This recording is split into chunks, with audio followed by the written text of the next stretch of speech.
Up until now, I've done either film reviews of one particular film or series, or something with a running theme or idea. But every so often, I'm going to just talk about certain films that I like, make lists maybe that are comprised due to genre or where the films come from, etc. And since I live in Korea, I'm going to do a list of Korean films that I like. The first film on the list is director Kim Ki-duk's 2003 film Spring, Summer, Fall, Winter and Spring. This is the story of a Buddhist master who raises a young boy in the wilderness of Korea. We watch the boy grow to be a teenager and a young man. And then subsequently, a beautiful young woman arrives at the temple, and the young man falls in love with her and journeys on a different path, a darker path, and then later returns to the temple in order to repent and return to his spirituality. There is no real ruining of the plot of this film. The main character, by all accounts, is the temple and the imagery and the beautiful location. And the young man's life is more a statement on the cyclical nature of human existence, but also tied in with the seasons and the nature surrounding the temple. Kim Ki-duk is a really interesting director. He had no formal training, unlike a lot of his peers, and professes himself that he couldn't make a mainstream film even if he wanted, because he only knows how to shoot one way, and has come out and openly criticized Korean society for sending children blindly to school without trying to find out what it is that they might be good at. You can see that in his work. There's a lot of humanity and understanding of human nature, and this film, more so than a lot of his other films, and he has made a lot of other great films too, but this is his masterpiece in my opinion. And it's a refreshing change from a lot of the repeated themes and ideas in Korean film and culture. It's a good one. Director Bong Joon-ho's 2003 film Memories of Murder. This tells the story of a couple of detectives trying to figure out a series of murders in Hwasong, a Korean provincial town in the 1980s, and it's based on a true story. The criminal investigation and, I guess, serial killer genre of filmmaking is quite popular in Korea. Not because solely people like it, but also I think there's been a lot of cases for these stories to be based on true cases. Unfortunately, because the films are so plentiful in this genre, they often fall into kind of a non-realistic portrayal of things. This film, however, it does have its moments of high drama and hilarity, but for the most part, I think it does an excellent job of accurately portraying the characters and the time period. And it's beautifully shot, and the actors Kim Sang-kyung and Song Kang-ho just do a great job, especially Song Kang-ho, who I think is possibly my favorite actor in Korea.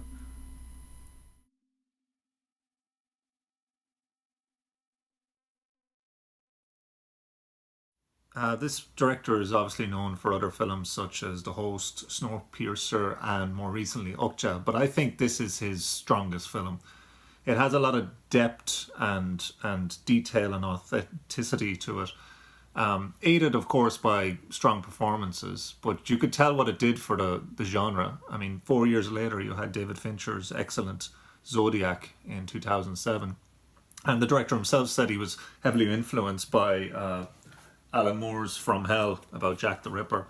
You can tell that the level of detail and the research in the film, and I think it's a great place to start if you're looking at this particular genre in Korean film. Lee Chan-dong's 2018 film Burning. This tells the story of a young man named Jung-soo who lives in Paju, which is close to the North Korean border in the countryside, and he falls in love with a girl who apparently was from his hometown called Haemi, but she's now living in Seoul. And then a third character called Ben, who's basically a yuppie from Gangnam, enters the situation, and what we have for half of a film is a kind of a love triangle of sorts, which then turns into something more mysterious, darker, and stranger as the film goes on. I think to talk too much about even the themes of the film may give away certain things that you wouldn't want to take away from somebody watching it for the first time, but the beauty of this film is that there is no fixed point to it. There are mysteries about love and obsession. You could see class or social critiques in there, and the whole thing seems to just lie under this weird ethereal blanket of what you don't quite have the answers that you think you have.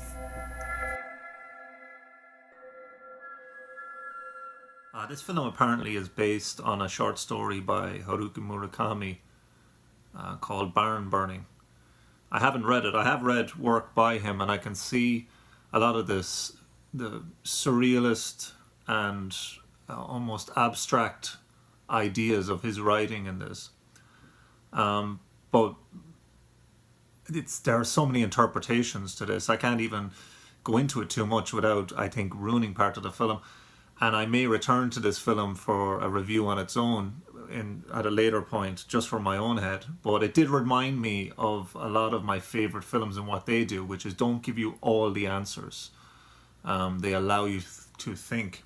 But it's possibly the best film I saw last year, so that's pretty high praise. Let's see this one.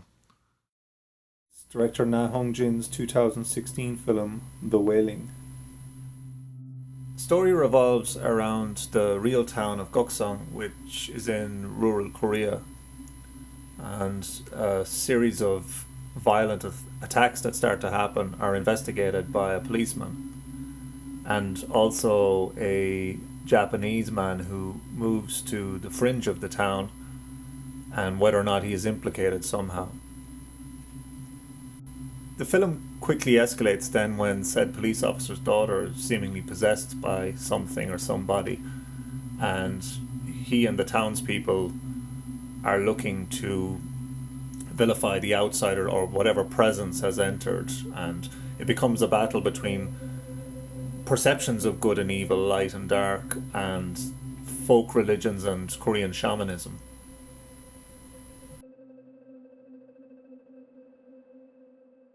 This director at this stage is 3 for 3, as they say, because his previous two films, The Chaser and The Yellow Sea, are excellent.